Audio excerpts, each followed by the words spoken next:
So part of the practice of meditation is silence and stillness, yes? Silence and stillness. And some of the greatest teachers, spiritual teachers, have talked about the idea that silence is the highest teaching. Silence is the highest teaching. So how is that the case?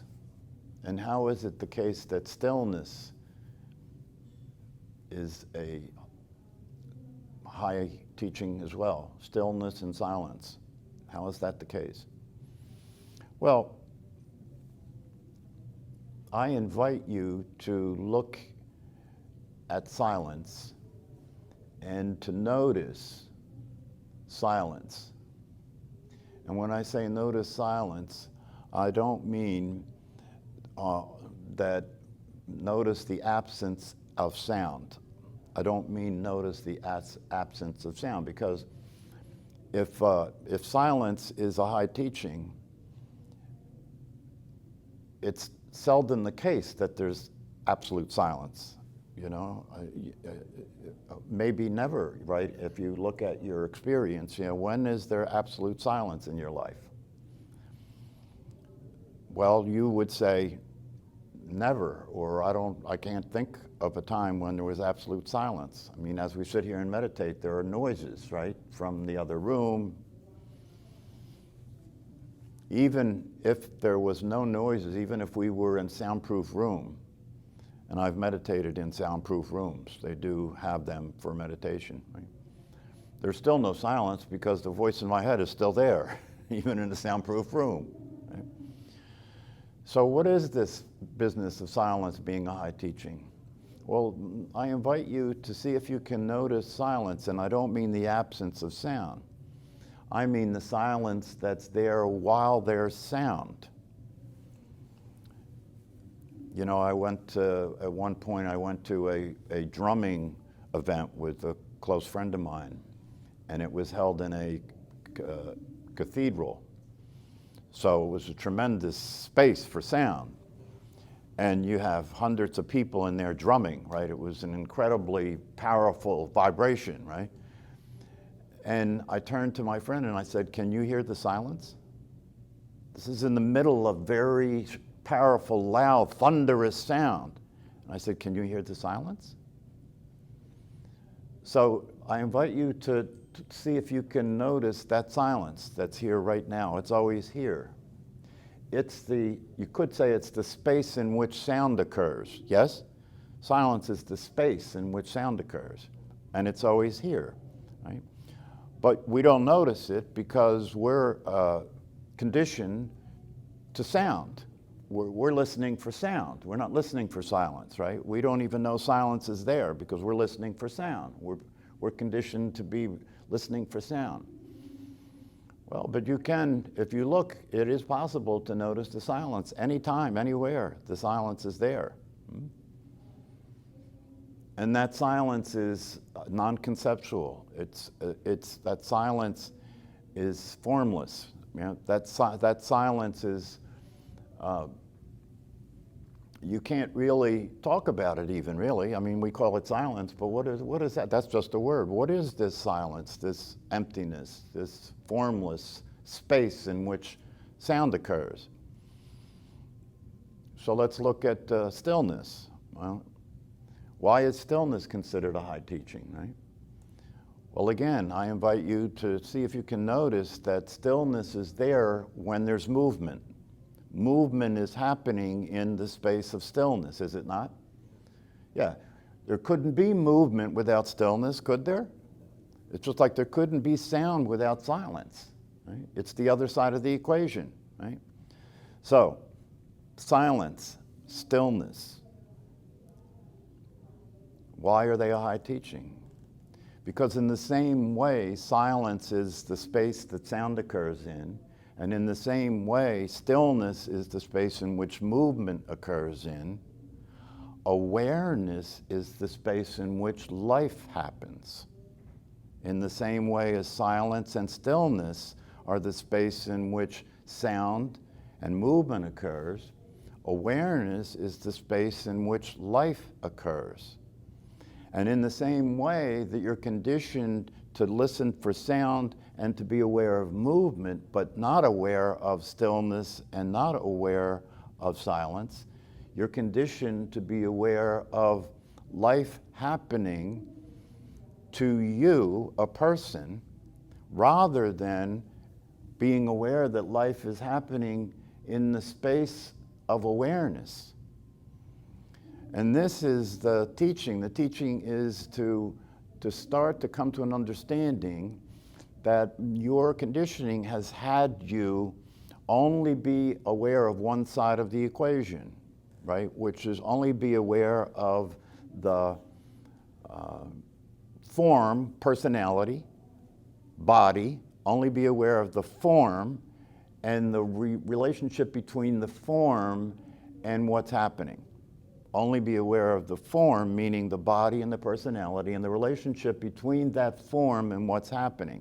That's the ordinary conditioned experience of living a life. With that being the case, what comes along with that is suffering. Suffering. Why? Because the form of the personality and the form of the body and the life that that form is related to are all constantly changing, are they not? All constantly changing. The body's constantly changing. Your body wasn't the same body 2 seconds ago as it is now. Your body wasn't the same body last year. Your body wasn't the same body 10 years ago. In fact, the scientists tell us that your body completely recreates itself every 7 years. The cells in your body are a complete new set of cells every 7 years. So the body is constantly changing. The personality is constantly changing. What do I mean by that? Well, if I ask you to tell me about your personality, what you're going to do is tell me about the thought process that's occurring. You're going to describe that thought process, what you think. You can tell me what you think. If I ask you about your personality, you're going to tell me what you think. And the reason you're going to tell me what you think is because thinking is your personality. Thinking is the personality, and thinking is constantly changing, is it not? Aren't your thoughts constantly changing? Right. So your thoughts are constantly changing. The physical body is constantly changing. And that which that's related to is constantly changing. Life is constantly changing. What do I mean by it? What's happening is life, isn't it? That's constantly changing all the time. Right? So in the same way that silence and stillness are the other side of the equation, right? Awareness is the other side of the equation. So the awareness, what is the awareness? The awareness is that which is aware of the thinking activity, not the thinking activity. So that's why stillness and silence can help us to learn. If you can pay attention to silence when there's sound, if you can pay attention to stillness when there's movement, can you pay attention to awareness when there is activity? Can you pay attention to the awareness that is the one thing that doesn't move, doesn't make any sound? You see the stillness? You see the stillness? You see the silence? Doesn't make any sound, doesn't move, doesn't change, is always available. And not only is it always available, but once that starts to be recognized, once you pay attention to that, the same way you can pay attention to stillness and silence, you start to notice that this awareness, that which doesn't change and doesn't move, is actually you. It's you. How is it you? Well, as one of the famous teachers says, if you notice this awareness, where is the awareness that you're noticing? Where is it? Can you locate it anywhere? And yet, it's there, is it not? Undeniable. If I ask you if you're aware, it's undeniable, right? So it's there, but where is it there? Well, another way of answering the question, where is it there? You could say, well, where is it there? It's here, that's where it is. Isn't it? Isn't it here? Where is this here? Where is this here? Is this here that awareness is separate from you? Is it far away? Right? Can you look at it like it's over there? Can you look at the awareness like it's over there? No, you can't. Why not? Why not? Because you're looking from it. You can't see it because you are looking from it. And if you're looking from it, then you are it. And that is the teaching, and that is what the practice is about. It's beginning to look and see, that the awareness that you are is silent and still and stable and consistent and always available. And if you begin to pay attention to that, the same way you can pay attention to the stillness when there's movement and the silence when there's sound, you will begin to complete the picture. You will begin to complete the equation so that all of the instability of the personality, all of the problems that come from this constantly changing world that we can't control, all the problems that come from this constantly changing process in the mind, this thinking activity that we can't control, all of that creates suffering because there's no place to rest your head. There's no place to relax, right? It's constantly, and it's stressful, right? It's stressful. And it makes us yearn for peace. It makes us yearn for peace. It makes us yearn for the experience of being able to let go and relax and stop trying to control things, stop trying to figure things out, stop trying to get away from things that are uncomfortable, stop trying to keep chasing things that create pleasure, because that's the only game in town. That's the only game in town. If you are unaware of awareness, right, then you don't get to enjoy that which is always at peace. If you're unaware of awareness, then you don't get to enjoy that which is the space that your life is occurring in. And what is it like to experience awareness? What is it like to be what you are, right? Well, the teachers tell us that happiness is there.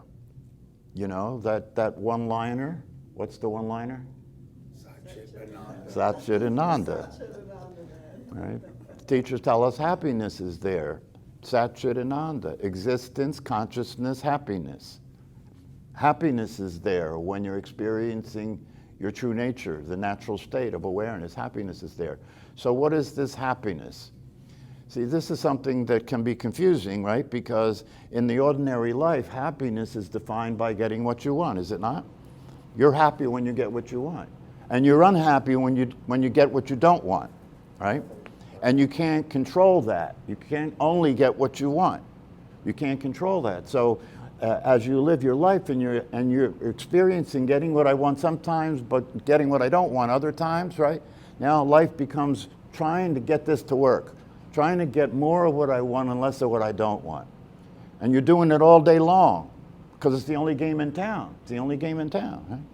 But it doesn't provide happiness because this happiness seems to be elusive, doesn't it? It seems to be elusive. I'm only happy, I think I'm only happy for brief periods of time, and that's when I get what I want. The problem is, as soon as I get what I want, I don't want it anymore because I have it, right? And the happiness that provided is only lasting a brief period of time. So the happiness disappears, right? Look at this in your life. Look at when you've gotten what you wanted, right? And you felt what's called happiness, but it's a brief experience and then it disappears. And when it disappears, what do?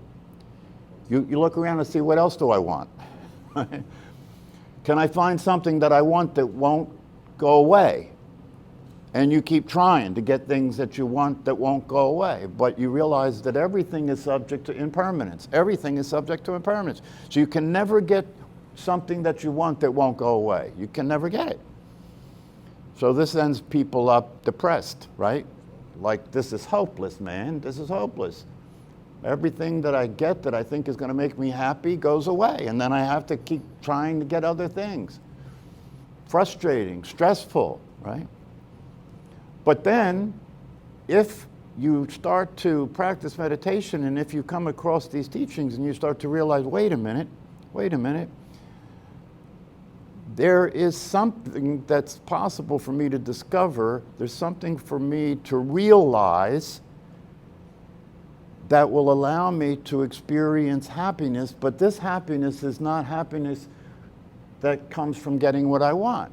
This is different. What's the difference with this happiness? This happiness is a function of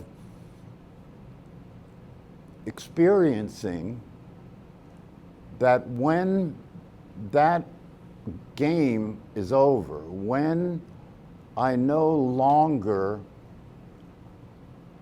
am experiencing lacking anything, when I'm no longer experiencing wanting anything, and this is what it's like to be the awareness. The awareness doesn't lack anything and it doesn't want anything. When I have that experience, and because I'm having that experience as the awareness, I can look at the things that are moving, my thinking, the world, the emotions, all the rest of it that is moving, I can look at that, and I can no longer suffer from that impermanence because now I'm experiencing permanence. That which is always the same, the awareness that I am, right? And when I'm experiencing that, the happiness that is there is a function of what's absent, not what you're getting. It's the function of what's absent. What's absent? What's absent is this game of trying to get the happiness. That's absent now because now you have it, and not only do you have it, but it's always available now. So now you're playing a new game. Now the game isn't to try and get happiness, no. The game is to pay attention to that which is already happy, that which is already at peace, that which is already experiencing tranquility all the time. This is the final solution. This solves the whole problem. Solves the whole problem because now I can still play the game of life, but I'm not playing it to get anything anymore. I'm playing it just to enjoy the experience, right? That's a transformed life. That's a transformation of your life because life is no longer about chasing things or running from things. No. Life is about watching the movie in which the personality that you are as an actor in the movie is doing that, right? But it's just fun to watch. It's just interesting to watch now. And you're already satisfied, so you're not trying to get satisfied, right? And not only that, but now you can participate in the game in a different way because you're not trying to get anything anymore because you already got what there is to get. Now the way you play the game is to share what you've gotten with other people, to make it available as much as you can to other people. To have other people experience that who you're being is no longer a problem, that who you're being with them is now just the space of the possibility for being related. Just like the space in this room is the possibility for whatever happens in the room. You become the space of the possibility for life, the space of the possibility for relationship, the space of the possibility for freedom and peace. And this becomes available. But there is a practice that's necessary because this conditioning that has occurred in which you identify with the body and the thought process, that keeps running. Even after you discover the truth, that keeps running. So you have to practice paying attention to the space in which life is happening called awareness. It's always available, just like the silence in which sound is happening is always there. Just like the stillness in which movement is happening is always there. You can look, please look at what I'm pointing at.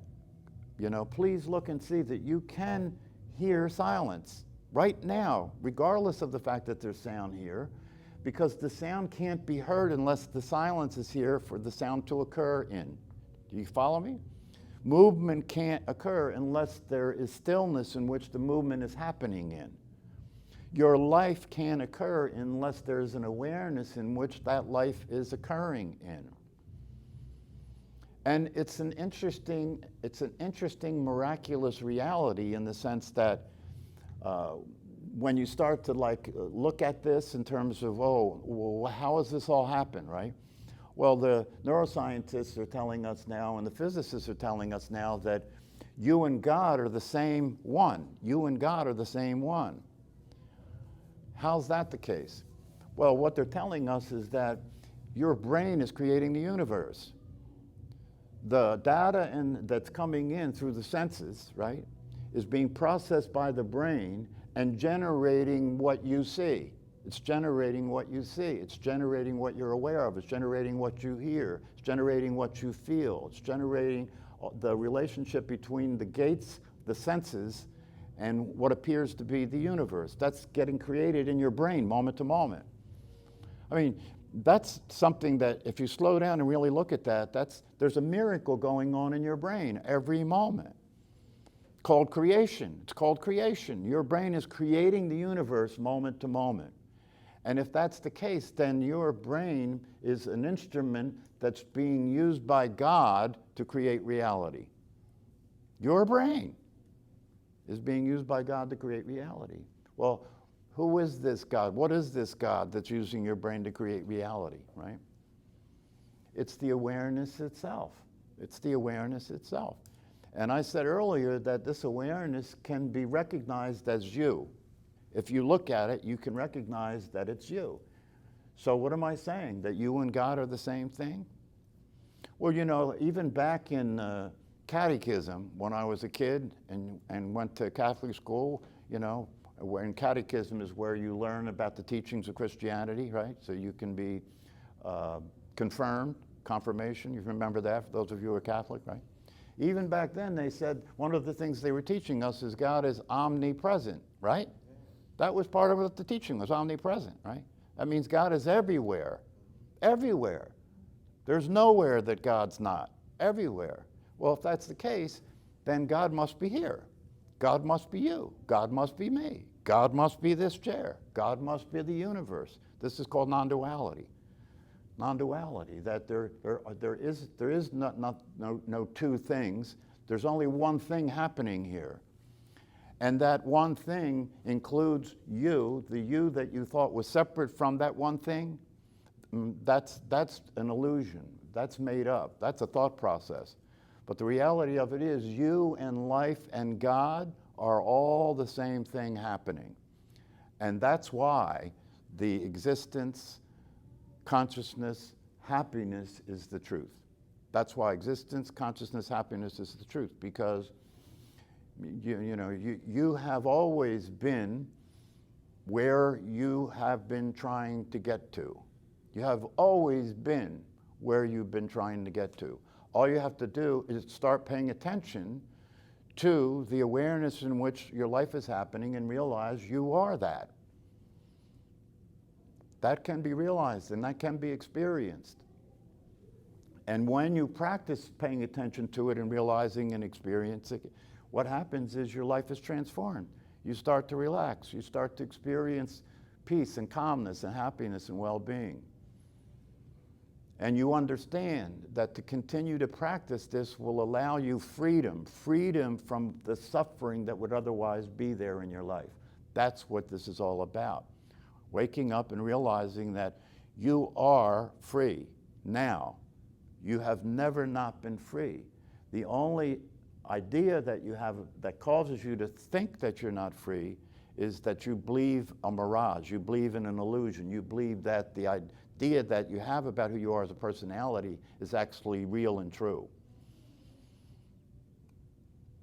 So that's what's available through meditation. That's available through learning about the teachings and beginning to take the experience that's available in meditation into your life.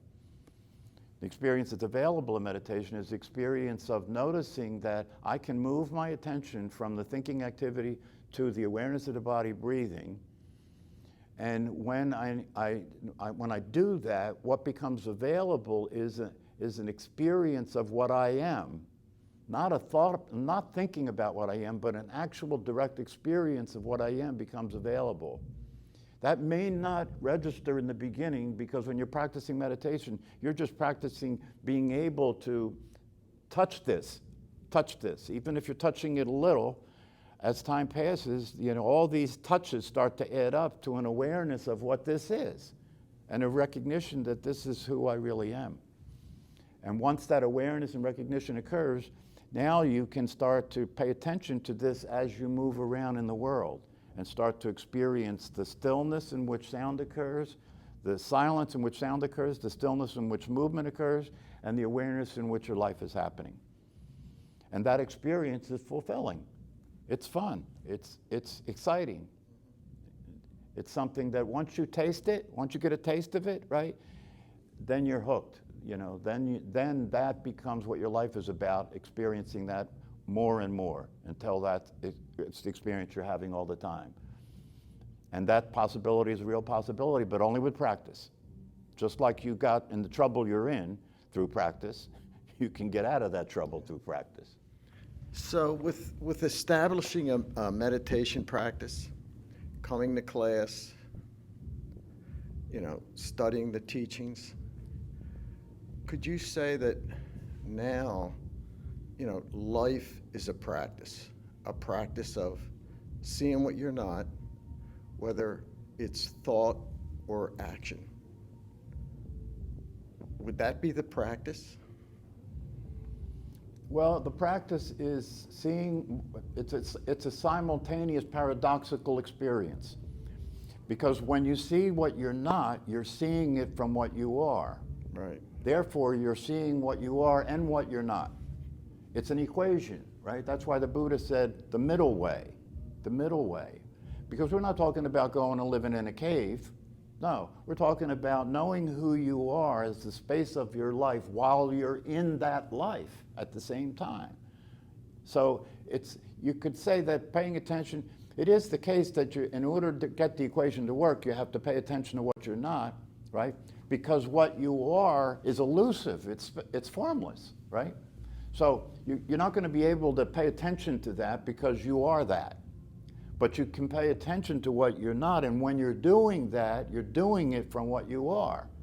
So that makes the equation work. Does that make sense? Yes, thank you. You're welcome. That's good.